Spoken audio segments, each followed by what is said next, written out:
Okay, so we can wipe the taste of Wheel of Time out of our mouth and chat a little bit about the third episode of MobLand. I watched this last night. I think you saw it a couple of days ago. Before I hop into my stuff, what were your thoughts? What do you have to say? They are certainly vindicating my thoughts on Maeve. Every time you see her, she is a little more batshit crazy. Yes, myself, absolutely agree. Maeve is very, very insufferable. And there was a comment that was made towards the end by Serafina that I really appreciated in the show. And I will also give you your laurels for calling out Eddie having killed Tommy. You were correct.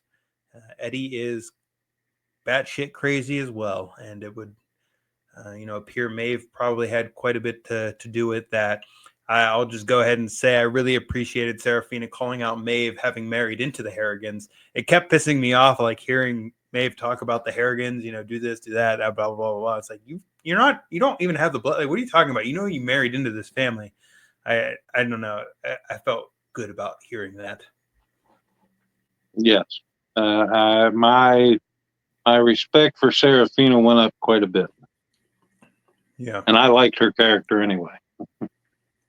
Yeah, I like her as well. And I need to rewatch it because I did not retain all of what was said regarding the other brother, Brendan, who I believe Eddie calls Brenda.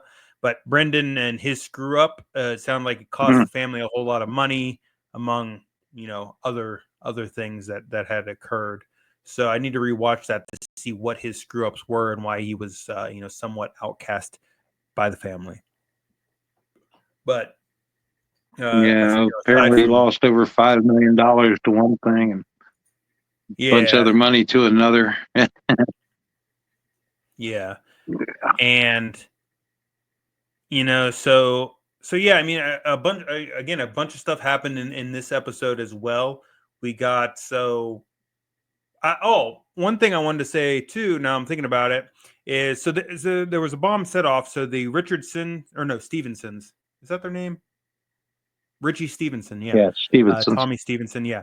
The Stevensons, so they've been attacking the Harrigans, and for the most part, all that they've done so far was blow up Eddie's home, his mom and dad's home, all of that, Kevin's home. And, they made the round over to Harry's, and there was a discussion that happened there we can talk about. But, I had stated in our review of the second episode that I believed that it was Richie Stevenson who may have been the one calling Archie calling the police, Fisk, and them as the anonymous informant about Archie's death. I'm revising that and now believe that it's actually Kevin's wife, Eddie's mother, I forget her name, who may be the one doing it, because she was also not at the house when Archie was killed, meaning that, she knew that it happened, but she didn't know the details or anything. And she's also the only one, aside from the funeral home person, that I recall Harry telling what happened to Archie's body. And that is the second tip that came in during this episode, is that Fisk and them the police were told where to find Archie's body, and they went and they dug it up. And at the end of the episode, that's what they found, was Archie there in the coffin as well. And again, from my recollection, the only two people who knew that were Harry and who Harry told, which was, well, actually, hold on. I could be recalling. Now I'm thinking about it, I could be wrong. Maybe he told the lawyer.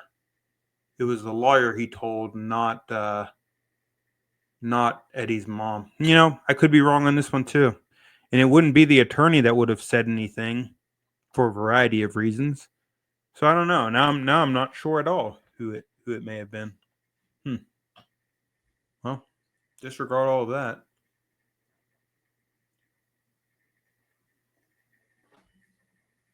Well, here's a question for you.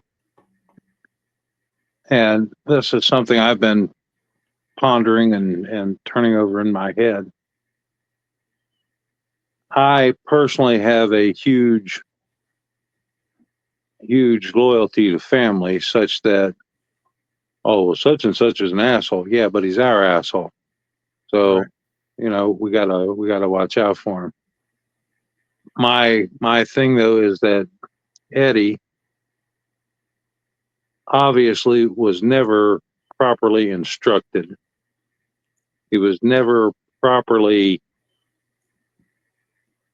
kept on, I hate saying kept on a leash, but he was never properly instructed on how to be a good criminal, obviously, because he's a complete fuck up. Mm-hmm. So at this point, if you're Conrad, do you sacrifice Eddie for the sake of the family dynasty? Or do you say, no, Eddie is my blood. So screw up that he is, we're still going to stand by him. And if you go with that second option and you stand by him, how are you planning to prevent him from doing more stupid shit in the future? Yeah, exactly. Well, that's what was brought up because Maeve, he's on the phone. He's about to scold uh, Eddie, and Maeve, tell him you're proud. Tell him you're proud. I'm not proud. Tell him you're proud. And then we'll talk about it later. And both Kevin, Eddie's father, and Harry are like, why the hell didn't Conrad, do anything? And I don't know. I think you're right. What do you do with Eddie? Eddie is he's a liability to everybody. And honestly, if I were Harry, not being a part of the family, I'd probably kill Eddie, or definitely be doing a little bit more something, because he's a detriment to me. If the family wants to deal with his BS, that's up to them. But I'm not going to be taken down by this idiot and have my family murdered. Because remember, a couple of the Stevensons henchmen were there at Harry's house, ready to kill him and his family. Yep. And I mean, when it's that close to home, what are you doing? What are you doing now? And yeah, I think you're right. This is, what are they going to do? And okay, do you send him off to Switzerland or something to boarding school? I don't know what you do, but he's definitely a liability. So something needs to happen.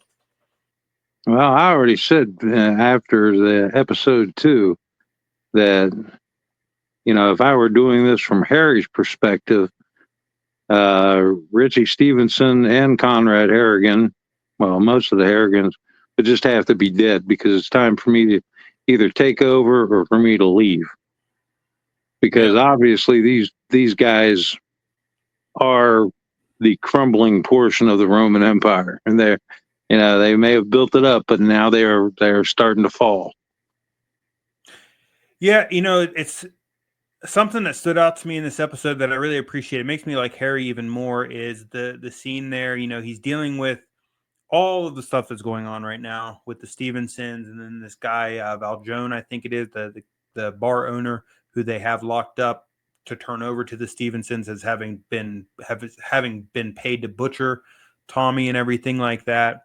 And he takes a call in the middle of all of this from the housekeeper who, over the past couple of episodes, his wife has urged to help the housekeeper out because her mother, I think, has dementia, or she's suffering from something and needs a nursing home. And so Harry's made some calls, and he's got this meeting that he was supposed to have been at to try and get her into this nursing home. And he went there. He stopped in the middle of all the stuff that's going on. He still took the time to go over there and deal with all of that, which I thought was really upstanding, and I really appreciated that. And it was also an opportunity for us to get an insight. He had run into, when he was leaving, he ran into what appears to be one of the guards at the youth facility that he was locked up at with Kevin. And I couldn't tell if they just beat the hell out of him or beat them and raped them. It was kind of hard to tell as to what that scene was exactly showing. But I'll be curious to see if it goes anywhere past that, if he's going to go back and end up, killing this guy, or how that's going to play out. Well, this place is for old people suffering from dementia and stuff like that, right? Yeah, it's a nursing home of some sort. Right. So, I mean, honestly, I don't know what Harry the character is going to do or whatnot, but from a personal point of view, I would have to decide would killing him, which would make me feel happy for a few moments, would that actually be a better punishment, or would letting him live and suffer be a better punishment? True enough. I think one of the things you run in with that, right, is it'd be not, how much is he suffering, if at all? And then on top of that is, how do I ensure that he's suffering because I'm allowing him to suffer? Like, it's a choice I'm making. I could, like, I know that you're here now, right? I want you to die, but I'm choosing not to kill you so that you suffer. And that understanding makes you suffer even more. You know what I mean? Or am I going about it some other way? Because I think at the end of the day, for something like that, is with your own thoughts are, how content will you be with allowing him to just live a life of suffering, even if he doesn't understand that you're the one allowing him to do so? Like, how much do you need him to know that it's in your hands as far as what's going on? Well, if he has something like dementia or Alzheimer's or something, you may have to remind him on a more frequent basis. Yeah. Well, and that's what I'm saying. I'm curious, is he going to go and do something like that? Is he going to beat the snot out of him? Is he going to harm him in certain ways so that he does remember that? Or, yeah, I don't know. I guess we'll find out. I'm have a feeling it's not the last time we've seen the guard and Harry's interaction, but it's hard to tell. It may have just been a scene that informs us that juvenile detention is not a fun place to be. I don't know.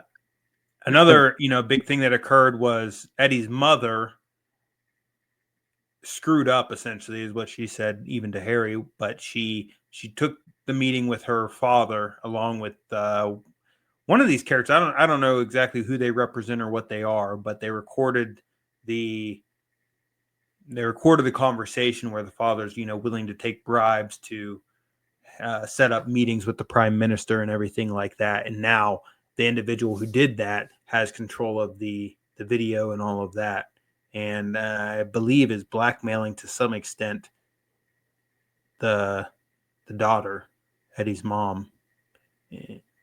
To what end, I'm not entirely sure. Man, she pushes hard to get Harry in bed with her. She really does. I have a feeling, again, I'm pretty sure it's probably they've had past relations and everything like that. Maybe it stopped after Harry got married. I don't know, but yeah, she definitely seems to be unfulfilled in some way, shape, or form, and makes a lot of bad decisions. That's I don't know. It kind of going back to what I started the conversation with. Do you have any ideas as to who this informant is to the police? This anonymous tipper, who seems to have a lot of knowledge about the goings on, but not a lot of the people are making any sense as to who it could be. No, actually, I don't. I have, and I thought when they found the body, I thought, well, damn, I'm going to have to go back and watch all 3 episodes again to try to get a clue as to who that might be. And Yeah, maybe I hope to God it's not from Harry, trusting some female. I mean, out of all the characters on there, he's the one that you put the most hope in being sensible.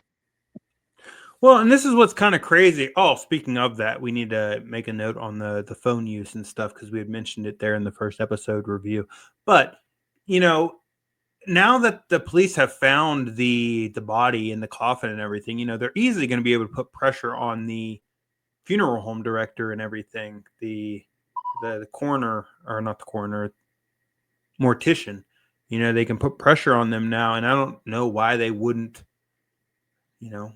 give up what they know about Harry coming in and doing all this. So I'm curious how that's going to play out. A lot of times in movies and TV shows and stuff like that, it's kind of left to the wayside, and it's like, well, that's a big old gaping hole in your storyline. So I don't know. We'll see what happens. But anyway, mentioning the Harry being responsible, sensible, all of that. Did you notice that there was better use of phone lines and stuff in this? They were using the burners.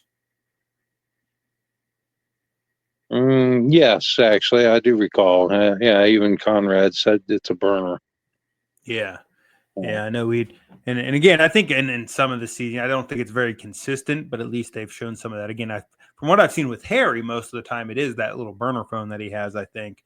But then whenever it comes to some of the other characters, they say some stuff that looks like it's on their smartphones, their personal phones that they have. But at least in this one, there was a little bit there that The only showed problem that it with was that off. is even the burner phones have um, they have the ability to tell where they're at.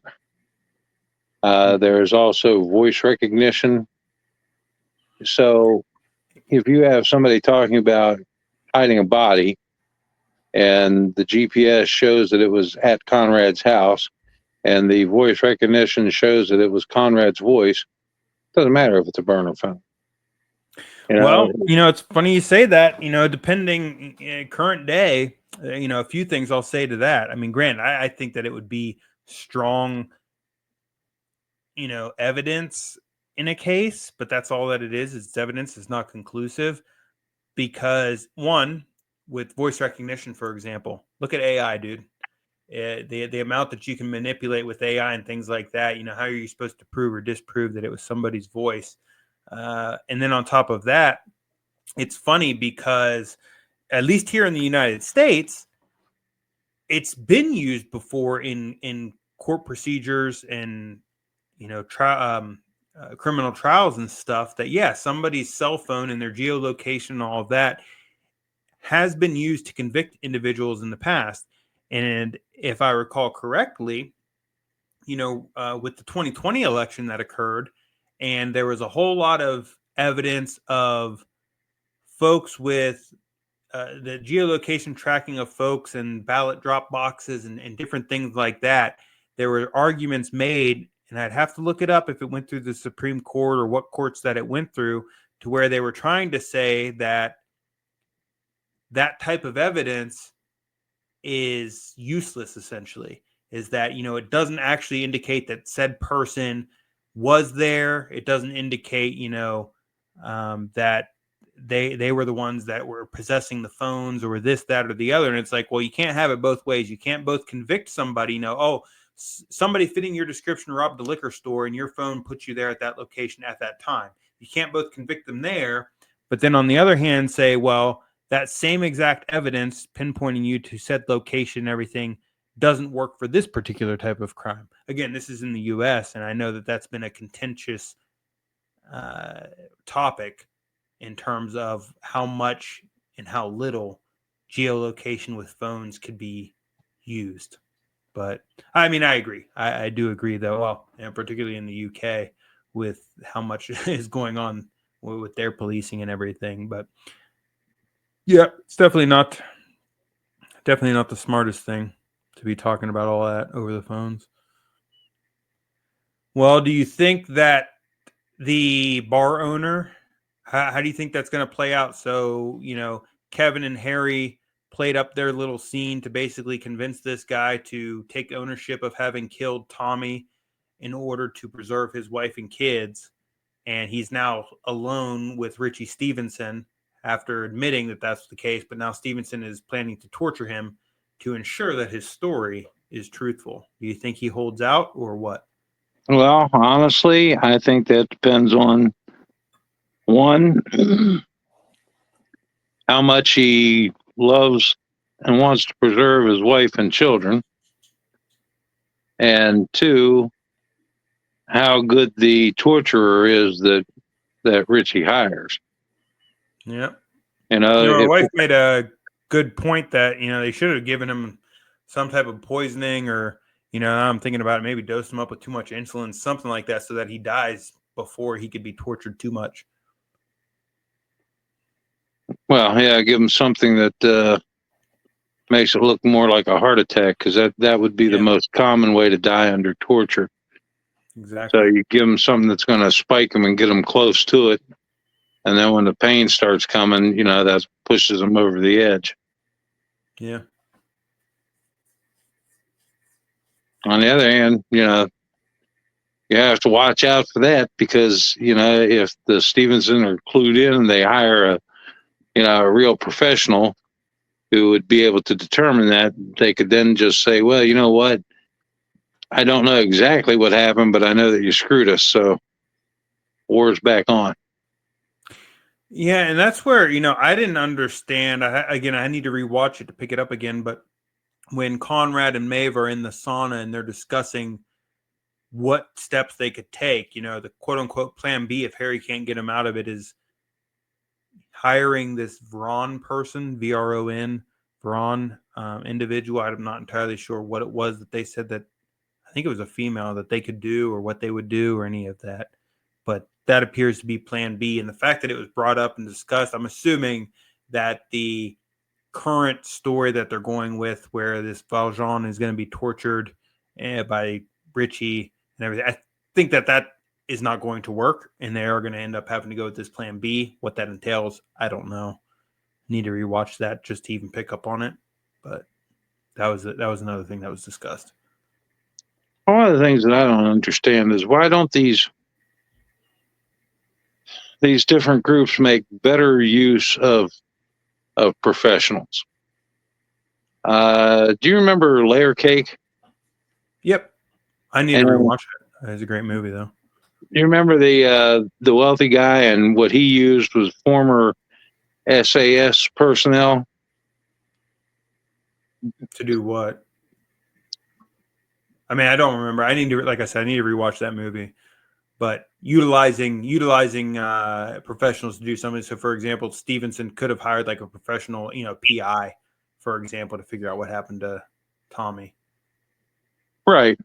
Well, I'm just saying, if you're going to war, right, and it, for standard everyday stuff, your standard everyday criminals are great.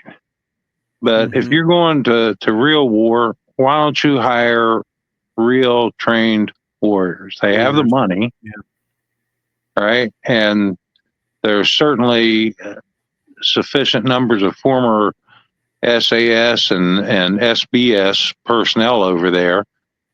Hire those guys, man. That's what they do, So that's one of the things that I've never understood about a lot of these bad guy movies, is they don't make good use of the resources they have. They have this cash, but they're still putting the brunt of the responsibility on guys who are criminals, and that's fine. But they don't have the organization, they don't have the training, they don't have the skill patterns to truly carry out unconventional warfare. And that's what the Harrigans and the Stevensons are getting into now, is unconventional warfare.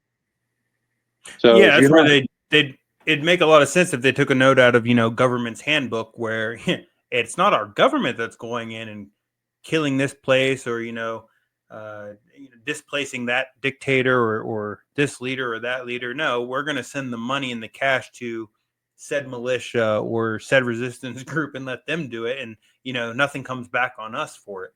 They'd be a lot better off doing something like that.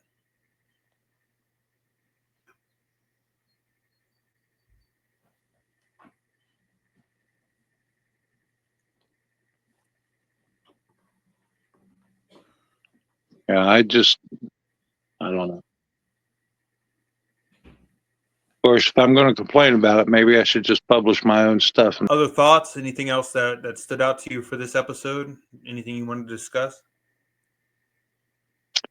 No, I do want to go back and listen to see what Harry said to the two guys that showed up at his house. I didn't get all of that night. I got the gist of it. I know what happened. Yeah, it was a pretty funny scene, actually. It reminded me a bit of Snatch.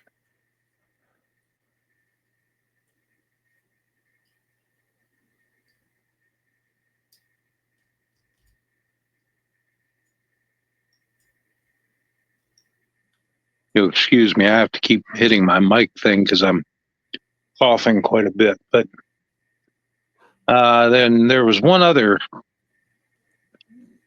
scene kind of close to the beginning, I believe. I can't remember what it was, but I wanted to Anyway, I want to redo the whole thing just so I get a better, more clear.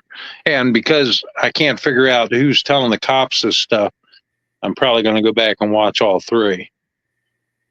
Yeah, I may do the same, see if I can't pick up on anything that I lost before, but we'll see what happens.